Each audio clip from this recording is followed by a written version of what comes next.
my daughter said with contempt. Don't count on getting a penny of Mom's 56 million. Confident of her victory, she beamed with anticipation of the inheritance she considered hers. But when the will was read, she turned pale upon hearing my name. Before we continue, please subscribe to the channel and let us know where you are listening in the comments. The ceramic exploded against the kitchen floor, coffee spreading like spilled blood across white tiles. My morning routine shattered along with my favorite mug as the phone rang with that particular urgency that cuts through peaceful moments like a blade. Kenneth Morgan speaking. I pressed the cold device against my ear, already knowing something was wrong. Normal calls don't come at 8:30 on Thursday mornings with such insistence. Mr. Morgan, this is Robert Sterling from Sterling, Hayes & Associates. I represent your former wife, Isabella Chen Morgan. The voice carried that careful professional tone lawyers use when delivering devastating news. I'm afraid I have some unfortunate information to share with you. My chest went hollow. What kind of information? Isabella passed away 3 days ago. Sudden cardiac arrest. The words hit me like a physical blow. Dead. Isabella was dead. I gripped the kitchen counter, my knuckles turning white against the marble surface. The morning light streaming through my queen's apartment window suddenly felt too bright, too normal for a world where Isabella no longer existed. That can't be right. My voice sounded foreign, distant. She's only 50. She was always so healthy, so... I understand this is shocking, Mr. Morgan. The family held a private service yesterday. Sterling's tone softened slightly. However, there's another matter. Isabella left a comprehensive will, and you were mentioned prominently in her estate planning. I sank into the kitchen chair, still processing the first bombshell. Me? But we've been divorced for 10 years. We barely spoke. Yes, sir. That's precisely why I'm calling. The will reading is scheduled for tomorrow afternoon at 2 o'clock. Your presence is specifically requested. After hanging up, I sat motionless in my small kitchen, surrounded by the debris of my shattered morning. Coffee dripped steadily from the counter edge, marking time in a world that had suddenly shifted beneath my feet. I walked to the living room, where old photo albums gathered dust on forgotten shelves. My hands moved without conscious thought, pulling out the leather-bound book I hadn't touched in years. There she was on the first page, Isabella at 21, laughing at something I'd said, her dark hair catching sunlight on the Boston University campus. Her smile was radiant, unguarded, nothing like the polished executive she'd become before our marriage crumbled. In this photo, she wore a simple sweater and jeans, her economics textbook tucked under one arm, looking at me like I was the most fascinating person in the world. I touched the faded photograph, remembering how my heart had raced the first time I'd worked up the courage to approach her in the library. She'd been surrounded by intimidating textbooks, but her eyes had lit up when I'd stammered my request for tutoring help. The phone call echoed in my mind. Isabella gone. After all these years of carefully maintained distance, of structured conversations about Brooke's visitation schedule, of polite but cold exchanges at graduation ceremonies and school events, now there would be silence forever. I remembered the first time I saw her.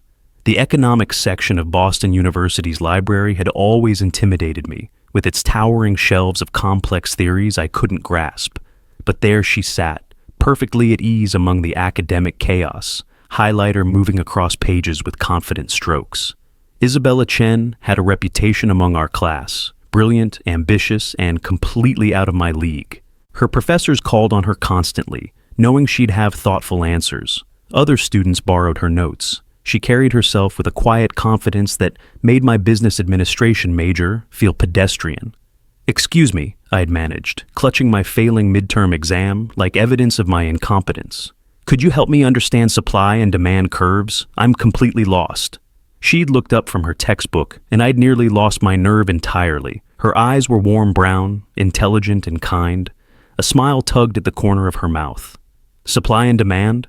She'd closed her book deliberately. "Sure, but only if you buy me coffee afterward. Good tutoring requires serious caffeine." That first coffee date lasted 4 hours. We'd claimed a corner table at the campus caf, economics forgotten, as we discovered each other's dreams. Isabella wanted to revolutionize business through technology. This was 1995, when the internet was still mysterious to most people, but she saw possibilities others missed. "I want to create something that changes how people work together," she'd explained, eyes bright with ambition. "Software that makes businesses more efficient, more human." I'd shared my simpler dreams, a steady job, maybe managing a small company someday, definitely marriage and children, dreams that seemed modest next to her grand visions. But she'd listened like they mattered. "You'd be amazing at management," she'd said. "You actually listen to people. That's rarer than you think." Throughout that spring semester, we'd become inseparable. Study sessions in the library evolved into long walks across campus, where she'd explain her latest business ideas, while I'd point out the practical challenges she'd overlooked. We balanced each other perfectly, her soaring ambition grounded by my steady pragmatism. Our first kiss happened under the blooming cherry trees near the student union.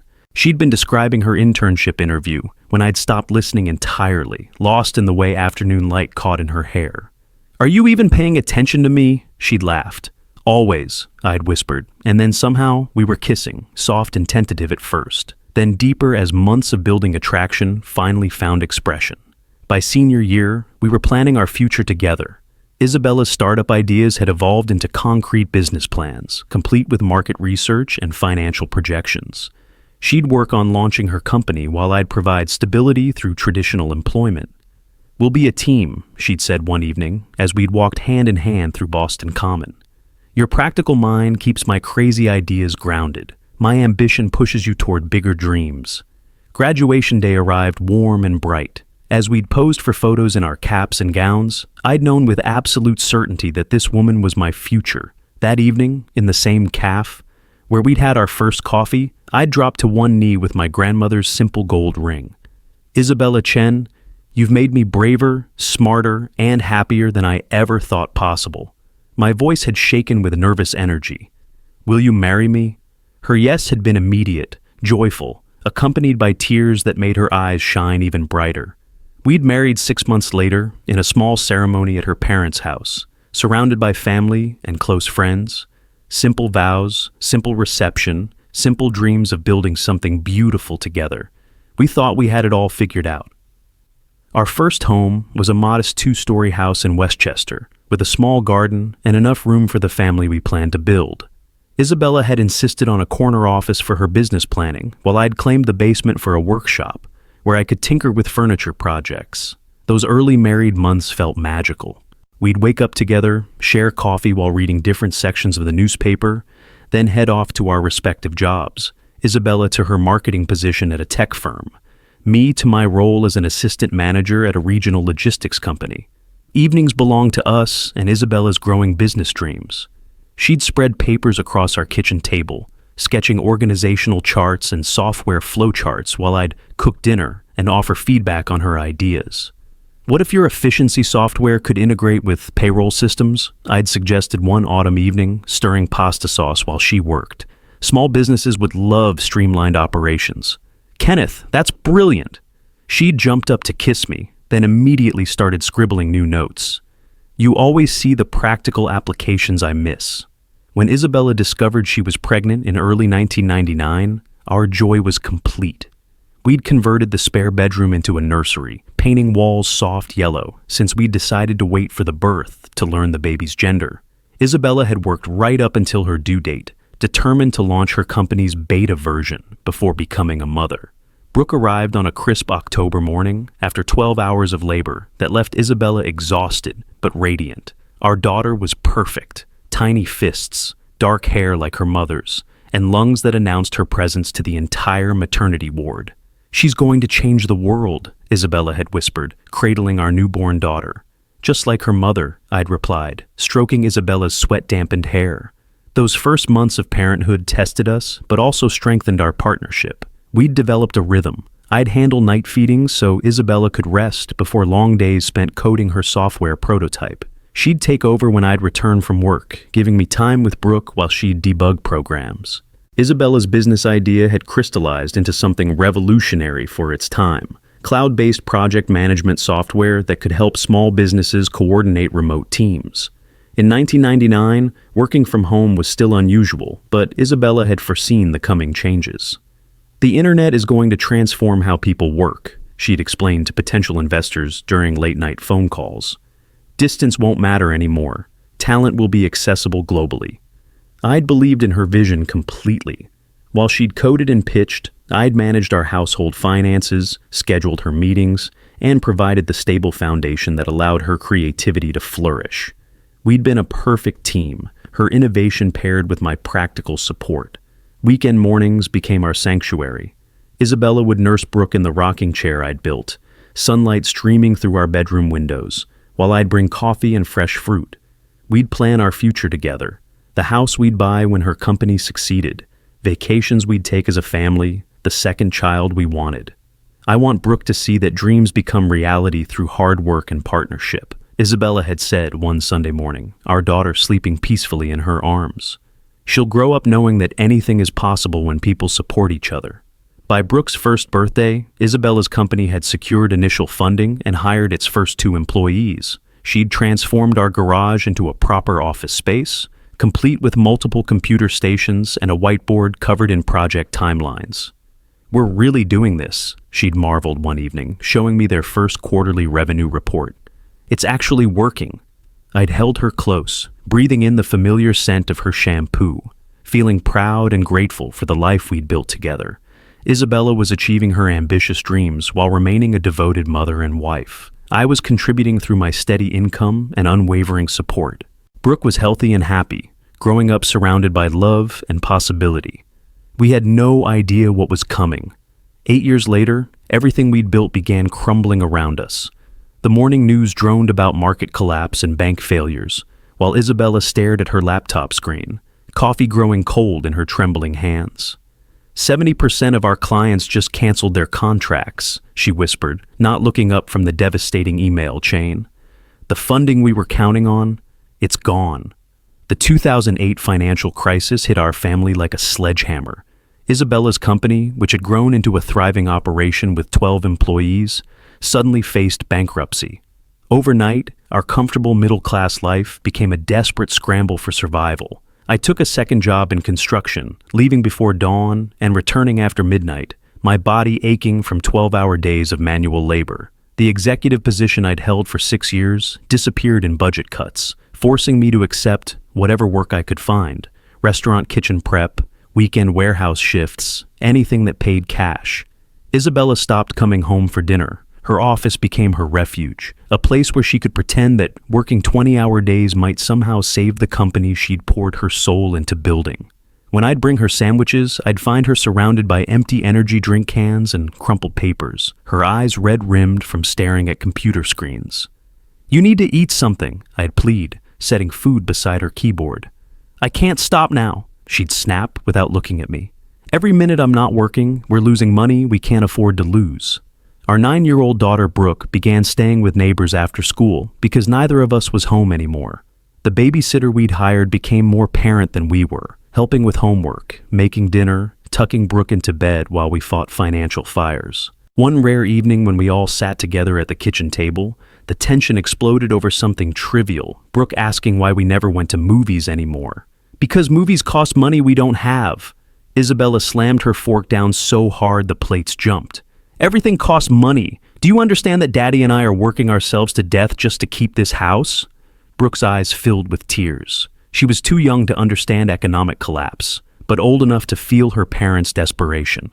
I reached for Isabella's hand across the table, but she pulled away. "Don't," she said coldly. "I have 3 investor calls tonight." That night, after Isabella locked herself in her office and Brooke cried herself to sleep, I sat alone in our darkened living room, surrounded by the life we'd built together, the expensive furniture we'd bought during better times, the family photos that showed happier faces, the dreams we'd shared about growing old together. By 2010, we'd sold Isabella's engagement ring, my motorcycle, and most of our furniture. The house felt empty, echoing with the ghosts of better times. Isabella's company survived, barely. But our marriage had become collateral damage in the war for financial survival. I should have seen the signs that something else was breaking beyond our bank account. 2 years of fighting for survival had transformed us into strangers living in the same house. Isabella worked from her office until 3 in the morning, then slept until noon, while I juggled my day job with evening restaurant shifts. We passed each other in hallways like polite roommates, our conversations limited to logistics about Brooke's schedule and monthly bills. The discovery happened by accident on a quiet Sunday afternoon in March 2012. Brooke was at a friend's house, Isabella was showering, and I needed to check our insurance information on her laptop. The screen displayed her open email, and there it was, a message from David Chen, her business partner, that made my blood freeze. "Last night was perfect, Bella. I can't stop thinking about your laugh, the way you looked at me. I love you." My hands shook as I scrolled through months of correspondence. Intimate messages about stolen lunches, late-night conversations in her office, feelings they'd both tried to resist. The emotional affair had clearly become physical, probably starting during the worst of our financial crisis, when I'd been working 80-hour weeks and Isabella had needed someone who understood her professional struggles. "What are you doing on my computer?" Isabella's voice came from behind me, sharp with panic. I turned slowly, the laptop screen still glowing with evidence of her betrayal. "Who exactly is David, and why is he writing love letters to my wife?" Her face went pale, then flushed red. "Kenneth, I can explain." "Explain what? That while I've been killing myself working 3 jobs to save our family, you've been falling in love with someone else?" My voice rose despite my efforts to stay calm. "How long, Isabella? How long has this been going on?" "It's not what you think." She grabbed for the laptop, but I held it out of reach. "David understands what I'm going through with the company. He gets my dreams, my stress. I supported your dreams for 15 years. The words exploded out of me. "I gave up my own career advancement to be your foundation. I worked myself into exhaustion to keep us afloat while you built your empire." "But you never really understood," she shouted back. "You were supportive, yes, but you never felt the passion I felt. David and I, we share something deeper. We shared something deeper. We had 15 years together, a child, a life." I slammed the laptop shut. "Apparently that meant nothing compared to your business partner's understanding of quarterly reports." 13-year-old Brooke appeared in the doorway, her face confused and frightened. "Why are you yelling? What's happening?" Isabella immediately switched to protective mother mode. "Daddy's upset about work stress, honey. Everything's fine." But everything wasn't fine. Over the following weeks, Isabella moved into the guest bedroom while we tried counseling, but her heart was already gone. She'd found something with David that she claimed I could never provide: complete understanding of her professional ambitions, shared excitement about business challenges, intellectual partnership that went beyond domestic support.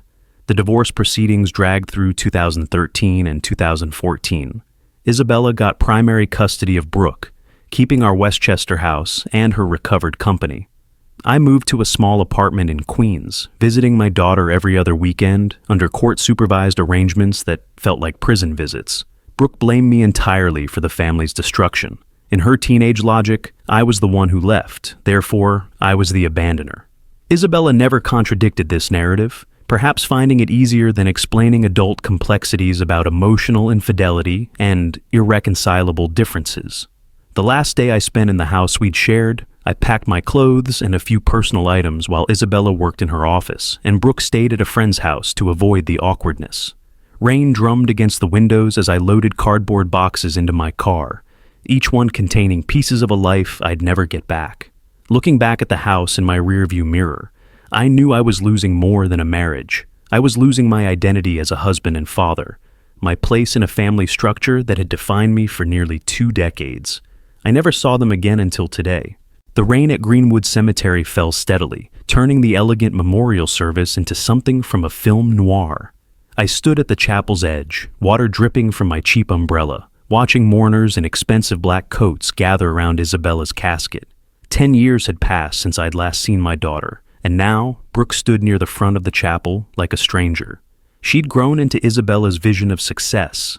Designer dress, confident posture, the kind of polished appearance that commanded respect in corporate boardrooms. But something cold emanated from her, a hardness that hadn't existed in the child I'd raised. I approached hesitantly, unsure of my welcome. Several mourners recognized me, their whispered conversations and pointed stares making clear I was an unwelcome ghost from Isabella's past. These were her business associates, wealthy friends from her current life, people who probably knew nothing about the struggling family man who'd once shared her bed. At the casket, I found a moment of private goodbye. Isabella looked peaceful, younger somehow. The stress lines I remembered from our final years together smoothed away. I touched the cold metal rim and whispered an apology for all the ways we'd failed each other. Look who decided to show up. The voice behind me dripped with theatrical disdain. Dad, the caring father, gracing us with his presence at last. I turned to face my daughter, my heart breaking at the venom in her eyes. Brooke, save it. She stepped closer, her voice pitched perfectly for the watching crowd. 10 years of silence, and now you crawl out for the funeral? How thoughtful. Before I could respond, she moved slightly backward as I stepped forward, creating the perfect setup for her next move. Her foot shot out with practiced precision, catching my ankle and sending me sprawling across the chapel floor in front of 100 shocked mourners. Gasps rippled through the crowd as I hit the marble, my umbrella clattering across the aisle. Cell phones appeared, capturing my humiliation for social media posterity. I pulled myself up slowly, maintaining what dignity I could, while Brooke watched with satisfaction. "Oops," she said with mock concern, loud enough for everyone to hear. "How clumsy of you, Dad. Just like when you stumbled out of our lives." The chapel fell silent except for rain against windows and my daughter's steady breathing. I brushed off my jacket and straightened my tie, refusing to let her public performance break me completely. "I deserve that," I said quietly, meeting her eyes. "But your mother deserved better than this circus." For just a moment, something flickered in Brooke's expression, surprise, maybe even regret. But it vanished quickly, replaced by the armor of resentment she'd been polishing for a decade. "Mr. Morgan?" A voice interrupted our standoff. Robert Sterling, the attorney who'd called me yesterday, approached with obvious discomfort. "We need to discuss your late wife's will. There are significant matters to address." The mourners began murmuring with new interest. Brooke's confident expression wavered for the first time, confusion replacing her satisfied smirk. "What will?" she demanded, looking between Sterling and me. "What's he talking about?" Sterling cleared his throat uncomfortably. "Perhaps we should discuss this privately. Both of you need to attend the reading tomorrow afternoon." My daughter's perfect composure finally cracked, revealing the uncertainty beneath her polished exterior. I pushed myself up from the marble floor, ignoring the sharp pain in my scraped palms and the grass stains spreading across my only decent suit. Around us, the chapel had fallen into that particular kind of silence that follows public disasters, heavy, uncomfortable, thick with secondhand embarrassment. Brooke stood over me, satisfaction radiating from her perfectly composed features. She'd planned this moment, choreographed my humiliation down to the last detail. The expensive mourners shifted in their seats, some recording discreetly with their phones, others whispering behind manicured hands. "Feel better now?" I asked quietly, brushing cemetery dirt from my jacket. My daughter's eyes blazed with 10 years of accumulated anger. "You destroyed our lives!" Her voice echoed off the chapel walls, disturbing the sacred atmosphere. "Mom spent years rebuilding after you abandoned us. She died from the stress of carrying this family alone." The accusation hit harder than my fall. Several guests gasped, and I heard someone behind me whisper, "That's the ex-husband." Another voice added, "How terrible, showing up after all these years." "Brooke, please." I kept my voice low, respectful of the setting. "This is your mother's funeral. She deserves better than this circus." "Don't you dare lecture me about respect." She stepped closer, her designer heels clicking against the marble. "Where was your respect when you walked out on a 9-year-old girl? When you missed every birthday, every graduation, every moment that mattered?" An elderly woman in an expensive fur coat approached hesitantly. "Perhaps you could continue this conversation privately? This is hardly appropriate." "Stay out of this!" Brooke snapped, her polished facade cracking further. "This man destroyed my family. He has no right to be here." I noticed the funeral director approaching, his face grave with professional concern. Behind him, other guests were beginning to stand, clearly uncomfortable with the escalating drama in this sacred space. "You want to know why I'm here?" I met my daughter's furious gaze steadily. "Because despite everything that went wrong between your mother and me, I loved her once. I respected what she built, what she achieved. I came to pay my respects, not to cause pain." "Lies!" Brooke's voice cracked slightly. "You never cared about anything except yourself. You left us with nothing. That's enough. The funeral director's authoritative voice cut through our confrontation. I understand emotions are running high, but we cannot allow this disruption to continue. Other families are trying to mourn their loved ones. The chapel had emptied except for a few lingering guests watching our family tragedy unfold. I could see phones still recording, capturing my humiliation for whatever social media judgment awaited. I'm sorry, I said to the funeral director, then looked at the remaining guests. I apologize for disturbing this service. Isabella deserved better. Brooke opened her mouth for another attack, but the funeral director held up his hand. Miss, I'm going to have to ask you to lower your voice or take this outside. For the first time since I'd arrived, my daughter seemed to realize how her behavior appeared to others. Her cheeks flushed red as she noticed the disapproving stares from Isabella's wealthy friends and business associates. Fine, she hissed, straightening her black dress. But this conversation isn't over. As the chapel began to empty properly, I saw Robert Sterling approaching again, his expression carefully neutral, despite having witnessed our family's complete breakdown in public. Excuse me, Mr. Morgan, Sterling said, glancing meaningfully at Brooke. We really do need to discuss that legal matter. Sterling approached with the measured steps of a man accustomed to handling volatile family dynamics. His expensive briefcase and perfectly pressed suit marked him as someone used to dealing with significant money, the kind of attorney Isabella's success could afford. Mr. Morgan, I apologize for interrupting during such a difficult time, he began, his tone professionally sympathetic. However, Isabella's will requires immediate attention. I need both you and Miss Morgan present tomorrow at 2 o'clock sharp. I wiped my still stinging palms on my jacket, leaving faint streaks of blood on the cheap fabric. Mr. Sterling, I appreciate you thinking of me, but I honestly don't expect Isabella left me anything significant. I'll attend if it's legally necessary, but... Oh, please! Brooke's laugh cut through my words like breaking glass. Her earlier embarrassment had transformed back into cruel amusement. Dad, you're going to witness me inherit $56 million. Won't that be fun for you? Sterling's expression remained neutral, but I caught something flickering in his eyes. Surprise, perhaps, or concern. He handed me an elegant business card with gold lettering. The reading will take place at our Manhattan offices. The address is on the card. His voice carried the weight of legal formality. Both of you are specifically named in the will, so attendance isn't optional. Brooke stepped between us, her confidence radiating like heat. This is going to be absolutely delicious. 10 years of radio silence, and now Daddy gets to watch me become one of the wealthiest women in New York. She turned to face me directly. I hope you enjoy watching everything you walked away from pass to someone who actually deserved it. Other mourners were climbing into expensive cars, their quiet conversations probably dissecting the dramatic scene they had witnessed. Rain continued falling steadily, turning the cemetery paths into muddy streams. Miss Morgan, Sterling said carefully, I should mention that wills can sometimes contain unexpected provisions. It's best not to make assumptions about, oh, please, Brooke waved dismissively. Mom and I discussed her estate planning extensively. I know exactly what's coming. She looked at me with undisguised satisfaction. The company, the houses, the investment portfolio, all of it mine. Dad here might get some token gesture, maybe enough for a nice dinner. I felt exhausted by her cruelty, by the whole impossible day. Brooke, I didn't come here expecting anything. I just wanted to pay my respects to your mother. How noble, she sneered. The humble ex-husband expecting nothing. Well, you'll get exactly what you deserve, which is nothing.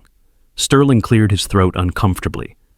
Perhaps we should save these discussions for tomorrow's formal reading. My office is at 47th and Madison 23rd floor. Please arrive promptly at 2.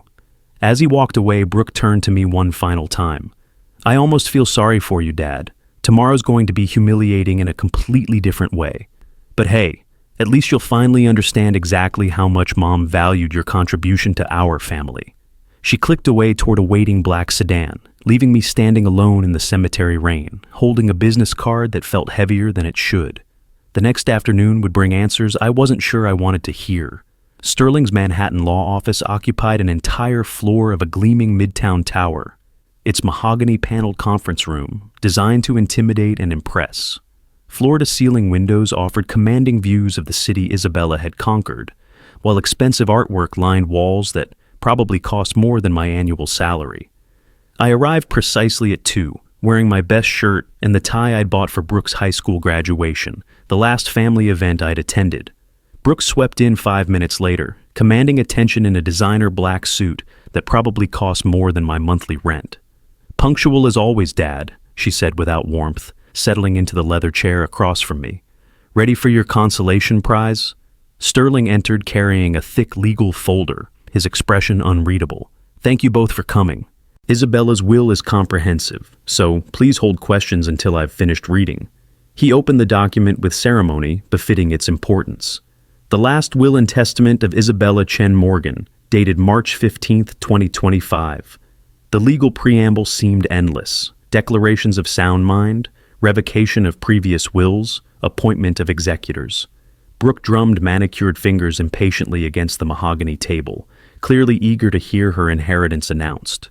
"To my beloved daughter, Brooke Morgan," Sterling read, his voice steady and professional. "I leave my apartment on Fifth Avenue, all personal effects contained therein, and the sum of $500,000.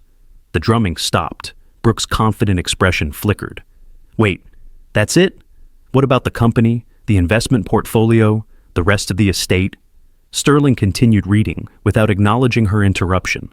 "To Kenneth Morgan, my former husband, I leave the remainder of my estate, including all business interests, real property excluding the Fifth Avenue apartment, investment accounts, and liquid assets totaling approximately $55.5 million. The words hit me like a physical blow. I gripped the table edge, certain I'd misheard. $55 million. The company Isabella had built from nothing. Everything. "That's impossible!" Brooke shot to her feet, her face draining of color. "There has to be a mistake. Mom would never, she couldn't." "There's more," Sterling said calmly. He cleared his throat and continued, "I also leave Kenneth full operational control of Chen Morgan Technologies, trusting his practical wisdom to guide the company's future growth." My hands trembled as the magnitude hit me. Not just money, responsibility for Isabella's life's work, for the employees who depended on the company, for everything she'd sacrificed our marriage to build. "Kenneth," Isabella's voice seemed to speak through Sterling's careful reading, "you were always my foundation, the stable ground beneath my ambitious dreams. I failed you as a wife, but I never forgot your loyalty, your support during our hardest years. I'm asking you to do what I couldn't. Teach our daughter the value of earning what she receives." Brooke stood frozen, her mouth open in disbelief. "This is insane. I'm her daughter. I worked with her. I understood the business." "The will includes a personal message for Brooke," Sterling continued. "My darling daughter, you have intelligence and potential, but you've never learned to build something from struggle. $500,000 is enough to start any life you choose, if you choose wisely. Your father can teach you what I failed to, that the most valuable things must be earned, not inherited." Silence filled the elegant conference room like thick fog. I stared at the legal documents, trying to process that my quiet life of financial struggle had just been completely obliterated. Brooke's silence stretched until it became dangerous. "This is insane!" Brooke's voice shattered the conference room's professional atmosphere like breaking crystal. She slammed both palms against the mahogany table, sending Sterling's carefully arranged documents flying. "This will is fraudulent. He bribed you. He corrupted my mother."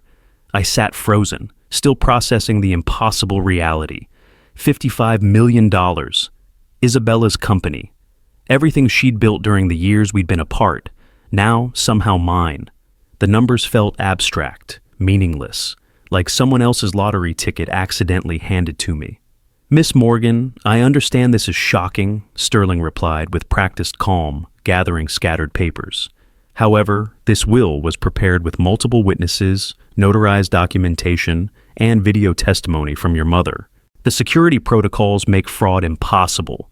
"I don't care about your protocols." Brooke whirled on me, her face flushed with rage. "Dad, what did you promise her? What lies did you tell? Did you threaten her when she was dying?" The accusation hit like a physical blow. "Brooke, I swear to you, I knew nothing about this. Nothing. I haven't spoken to your mother in 10 years except through Christmas cards." "Lies!" She began pacing frantically, her designer heels clicking against the marble floor like a countdown timer. Mom would never give you everything. She built that company herself. She earned every dollar while you sat in your pathetic apartment doing nothing. Sterling cleared his throat with authority. I have security footage of your mother recording her final testament just 3 months ago. She was alone, lucid, and emphatic about her decisions. The will underwent 3 separate legal reviews.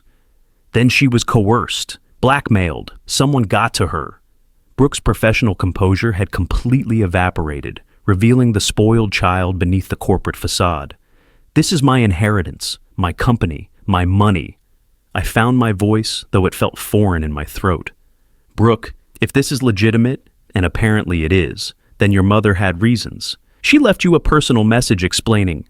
I don't want her explanations, she screamed, spinning to face me again. I want what's rightfully mine. I worked with her. I understood the business. You've never even seen the inside of a boardroom. Your mother specifically requested that Kenneth learn the business operations, Sterling interjected smoothly. She arranged for a comprehensive transition period with the existing management team. The reality began settling over me like a heavy blanket. This wasn't just money. It was responsibility for hundreds of employees, for decisions that affected real lives, for continuing Isabella's vision in ways I couldn't yet comprehend. This won't stand, Brooke declared, her voice dropping to a dangerous whisper. I'm filing a lawsuit tomorrow. I'm hiring the best attorneys in New York. I'm going to expose this corruption publicly. She grabbed her purse and stalked toward the door, then turned back with a smile that contained no warmth. Enjoy your moment, Dad. It won't last long. When I'm finished, you'll be lucky to keep that apartment in Queens. The conference room door slammed behind her with finality that echoed through the elegant space. Sterling and I sat in silence for several moments, the weight of family destruction settling between us. Mr. Morgan, he said finally, I need to explain what you've actually inherited. 2 weeks later, I stood in the gleaming headquarters of Chen Morgan Technologies, trying to comprehend the empire Isabella had built. Floor-to-ceiling windows offered commanding views of Manhattan, while state-of-the-art workstations buzzed with the quiet efficiency of innovation in motion. Your wife, ex-wife, was remarkable, explained Sarah Chen, the company's chief operating officer, and apparently no relation to David despite sharing a surname. She revolutionized project management software for remote teams. We've got contracts with Fortune 500 companies across 3 continents. The numbers were staggering. 230 employees, 50 million in annual revenue, growth projections that would double the company's value within 5 years. Isabella hadn't just succeeded. She'd built something that mattered, something that employed people and solved real problems. She talked about you sometimes, Sarah added quietly as we toured the research and development floor, especially near the end. She said you were the foundation that let her dare to dream big. Each day brought new revelations about Isabella's vision and values. She'd established scholarships for underprivileged students pursuing technology careers. The company offered 6 months paid family leave and profit sharing for all employees. She'd created exactly the kind of workplace she'd dreamed about in our college conversations. Meanwhile, Brooks' legal challenge moved through the courts with predictable determination. Her attorneys filed motions claiming undue influence, mental incapacity, and fraud. Sterling prepared our defense with meticulous care, assembling documentation that read like a fortress of legal protection. The hearing took place in federal court on a gray morning that matched my mood. Brooke arrived with 3 expensive lawyers, their confidence radiating like expensive cologne.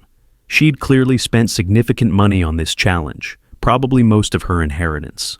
Your Honor, Brooke's lead attorney declared, we contend that Kenneth Morgan manipulated a dying woman through promises of reconciliation, exploiting her guilt about their failed marriage. The accusation stung because it contained a grain of the truth I wished were real. I would have treasured reconciliation with Isabella, would have gladly traded all this wealth for one honest conversation about our mistakes. Sterling's response was methodical and devastating. Security footage showed Isabella alone and determined while recording her video testament. Medical records proved her mental acuity right until her death.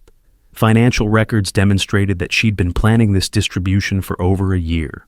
Furthermore, Your Honor, Sterling continued, producing a thick folder, Kenneth Morgan had no knowledge of these provisions. Phone records show no contact between the parties. The will was secured in our vault with instructions that he not be contacted until after Mrs. Chen Morgan's death.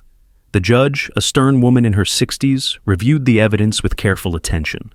After 2 hours of testimony, she delivered her ruling with clear authority. The petition is denied. This will demonstrate clear intent, proper execution, and legal validity. The claims of fraud and undue influence are not supported by evidence. Brooke's face crumpled as her attorneys gathered their papers in defeat. She'd gambled her inheritance on this challenge and lost spectacularly. As we left the courthouse, I felt vindicated, but not victorious. Justice had been served, but a family remained broken. A month later, my phone rang in the quiet of my Queens apartment. The phone's shrill ring cut through the evening silence of my apartment, the same apartment that no longer felt quite so small, now that I understood the resources at my disposal. I'd been reading quarterly reports from the company, still amazed that Isabella had entrusted me with something so magnificent. "Dad?" The voice was different, smaller, vulnerable, stripped of the venom I'd heard in the courthouse. "It's Brooke. Could we talk?" A month of silence had passed since her legal defeat. I'd heard through Sterling that she'd spent most of her inheritance on attorney fees, leaving her with barely enough for a security deposit on a modest apartment. "Of course we can talk," I said carefully, settling into my worn recliner. "What's on your mind?" I was wrong. The words came out in a rush, as if she'd rehearsed them. About everything. About you. About the will. About Mom's decisions. I've had time to think, and I realize I was just hurt and scared. I recognized the tone, the same calculated sweetness she'd used as a child when asking for allowance increases or later curfews. "I'm listening. I want to make things right between us. I want to be a family again." Her voice caught beautifully on the word family. "I know I said terrible things, accused you of awful things. I was grieving and confused. Brooke, I appreciate you calling, but I need your help, Dad." The vulnerability cracked slightly, revealing desperation underneath. "I lost my job when the lawsuit became public. My apartment applications keep getting rejected. I'm running out of money, and I don't know what to do." There it was, the real reason for her newfound humility. I'd learned to recognize manipulation during my business education these past weeks, studying Isabella's notes about employee management and motivation. "I understand you're struggling," I said gently. "But before we discuss any kind of help, we need to establish some ground rules." "Anything. I'll do anything to fix this relationship. First, you need to get a job. Not an executive position, not management, an entry-level job where you learn what it means to earn your way." Silence stretched across the phone line. "Dad, I have an MBA. I worked at Mom's company for 3 years.